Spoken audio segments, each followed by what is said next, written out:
बनल बा मूड रानी चले के धमावा लोहे से जाके चढ़ाली है जलावा। सुनो न बनल में जहाज बाटे ताजा कम से कम भंगियो ने मान दुका राजा कहता हद धनिया की धमावा लोहे है जइब हो का बलम जी खा के भागे के गोलबा जल चढ़ाइए ले बाहोगा। बलम जी खा के भागे के गोलबा जल चढ़ाइए ले बाहोगा। DS recording studio Darbhanga.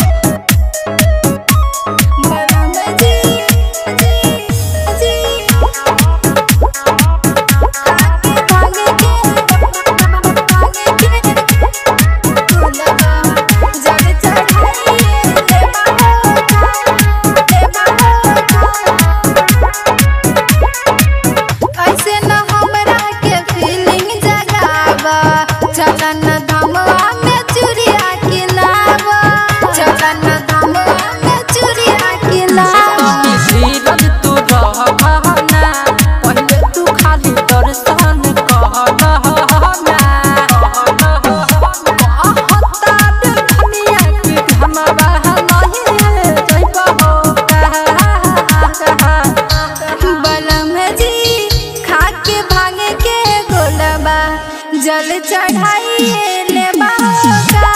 बलम जी खा के भागे के गोलबा जल चढ़ाइए ले बाहोगा।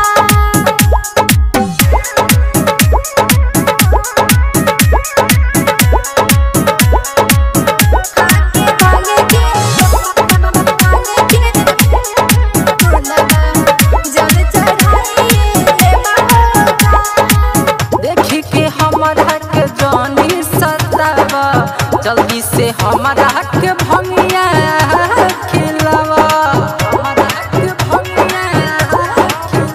ज्यादा हीरो तू बनाना हो ज्यादा बढ़ चढ़ के बोलाना पहले सुजत से गवाना गाये ले बाहोगा। बलम जी खा के भागे के गोलबा जल चढ़ाइए ले बाहोगा। बलम जी खा के भागे के गोलबा जल चढ़ाइए ले बाहोगा। बनल बा मूड रानी चले के धमावा लोहे से जाके चढ़ाली है जलावा। सुनो न बनल में जहाज बाटे ताजा कम से कम भंगियो ने मान दुका राजा कहता हद धनिया की धमावा लोहे है जइब हो का। बलम जी खा के भागे के गोलबा जल चढ़ाइए ले बाहोगा। बलम जी खा के भागे के गोलबा जल चढ़ाइए ले बाहोगा। जल चढ़ाइए ले बाहोगा। DS recording studio